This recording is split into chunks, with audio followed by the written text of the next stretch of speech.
Hey, what's happening, guys? Dan Darrow here with another options and play video update. This coming week it'll be busy. There is a lot of big companies on the calendar. There's a lot of names that are expected to see big moves, and after this week, I mean, I'm expecting a lot of volatility. All right.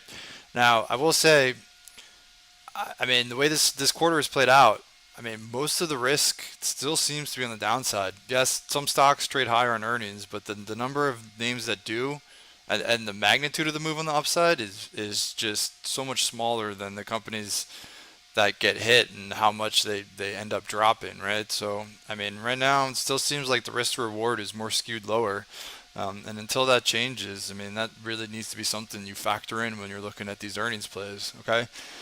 Before the open on Monday, nothing scheduled. After the close on Monday, advanced auto parts, so AAP, about 23 points is what they're looking for. Those are monthly options.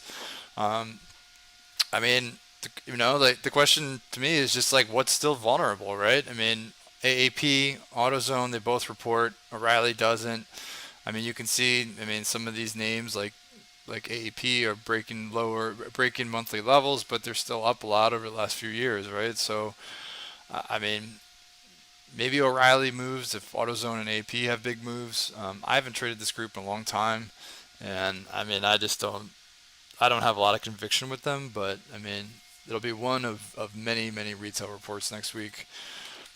Zoom. Look at this chart. So about 18 and a half points is what's priced in. There's been no bounce in a long time. Last quarter the numbers weren't great.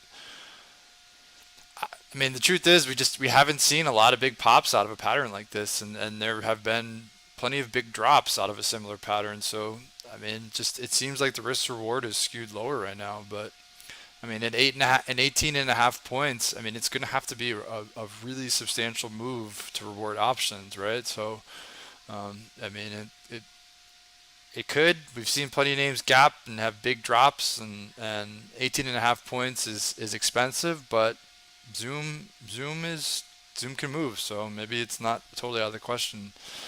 Before the open on Tuesday, you have a bunch of retailers. So A&F, which is about 425, that's what's priced in. AutoZone, it's about 140. Best Buy, about 10. And then Ralph Lauren is pricing about maybe 13, but those are monthly options. So just retail. I'm not a huge fan of any of the setups, but I mean there definitely could be some movement there. I guess maybe like Ralph Lauren or maybe Best Buy could be movers, but I mean the problem is just consistency. Some of these stocks just haven't been consistent movers in a while. But I mean I'd say if I was going to do either or any of those, it might be either of those two. After the close on Tuesday, into it, so about 35 and a half points is what's priced in. This past quarter was tax season, which is into its go time, so kind of a big quarter for them. Chart does not look great, and it's still not a cheap name, even after how far it's dropped. So they're gonna need to deliver. Hasn't had a huge move on earnings since November, and even before that wasn't even that consistent. So any trade here would be speculative, but I mean, in this environment, you're gonna hear me say it a few times, but in this environment, I mean, these stocks they have to deliver, otherwise there could be quite a bit of downside. Nordstrom's about 4 points is what they're looking for. It could be extremely volatile around earnings, and it could be actually a decent volatility strategy candidate depending on how the next few days go. See if the option pricing comes down a little bit too, because it has moved 20% plus the last 3 quarters, and if the options dip below the current four, maybe there'll be some opportunities. So I'll be keeping an eye on that one. For the open on Wednesday, Dix, so about 10 points is what's priced in. It's really the only name before the open, and it has had some large moves on earnings historically, but you know, just sentiment seems negative. Stock is dropping. Um, I mean, maybe if it keeps sliding further, because like it is a little bit cheaper than some other names, but I mean, it's really hard to gauge the environment for these retailers right now. It seems like a lot of them are just a slippery slope to the downside. After the close on Wednesday, you have some big tech names. So and then Nvidia, the biggest of the bunch, is pricing in 18 and a half points. AMD had a great quarter a couple weeks ago, and you would think that that would be a decent read-through for Nvidia. However, semis haven't really been that volatile around earnings this quarter, and Nvidia is priced in a pretty sizable move, so I'm not really sure what to make of the setup. Um, but I mean, in this market, you just it just has to be a good print. Otherwise, I feel like these stocks get hit. So a surprisingly weak quarter could really knock this a bunch lower. Snowflake, so about 27.5 points was priced in. They actually had weaker guidance last quarter and was hit hard.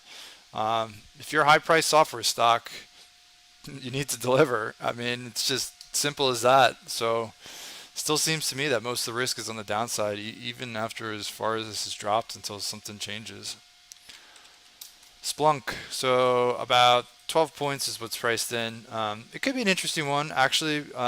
It has a history of moving and it's not as expensive as some other software names. Plus, the option price it isn't crazy either, so this might actually leave some room for a volatility strategy. Before the open on Thursday, a couple big Chinese tech names. Baba, it's pricing in 8.25. JD already reported and was solid, so I think people are maybe a little bit more optimistic for Baba. The biggest question I have is what type of move to expect because it's been a little bit quieter recently, and I guess maybe it's the chance to get something going, but this will probably be more of an after earnings focus for me rather than have options into earnings. And then the other Chinese tech name is Baidu, which is priced in about 12 and a half. It's kind of a similar setup to Baba, but just less of a consistent history of moving around earnings. So if I was going to focus on either of them, it'd probably be on Baba after the report come out. All right, interesting morning for dollar stores. So you have Dollar General, which is pricing in 18, and you have Dollar Tree, which is pricing in 16. So they're both before the open, so you don't get that sympathy play off of one another. And after Walmart and Target, I mean, you can see the stocks have just been absolutely crushed. So people are nervous.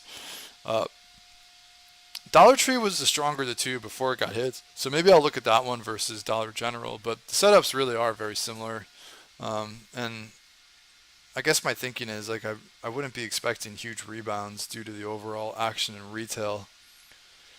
Um, and if they miss, there still could be some more downside. Macy's, so about 3 points is what's priced in. Got hit hard in Target's report, still below key support. Kohl's actually didn't have a very good report either, so I mean, to me, it seems to be kind of hard to be bullish on Macy's going into earnings. Does have a history of moving though, and if the option pricing comes down a little bit, might leave some room for a volatility strategy. So I'll have to wait and see how the week goes. After the close on Thursday, Costco, so pricing in about 36. I mean, another big retail report that's basically straight down going into earnings.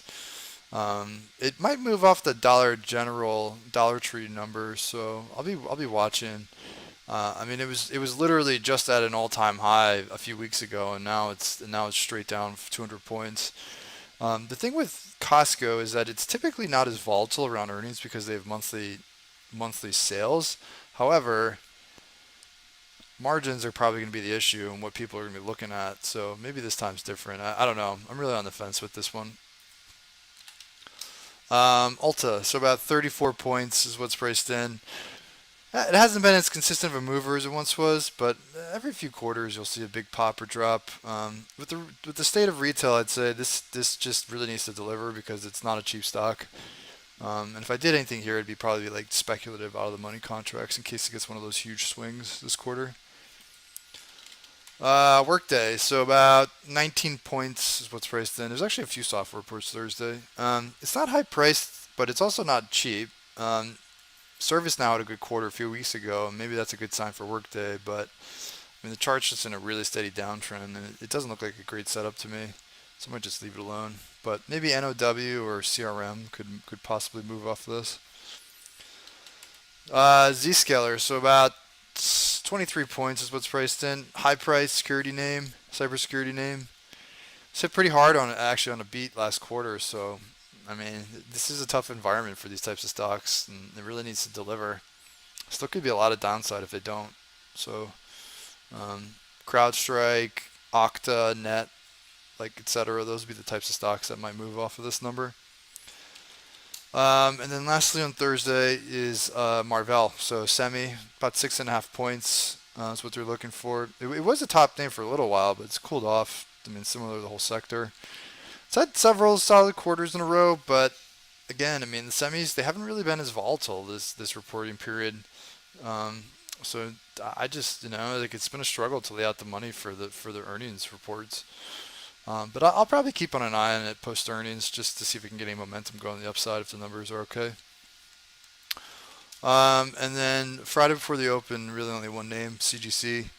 It's pricing in $1. Cannabis names are still really tough, and this chart's broken. So until it can break the monthly downtrend, I just don't think there's a lot of potential. So any trade I would do with it would probably be after earnings if there's some signs of life. So that's it. A lot of big names, a lot of big priced in moves, and should be a busy one. All right. So if you like this video and you're looking for more information about trading events with options, please follow up with the link in the description of the video for more information on options in play. Have a great night. Have a great weekend. Stay well, and I will talk to you on Monday.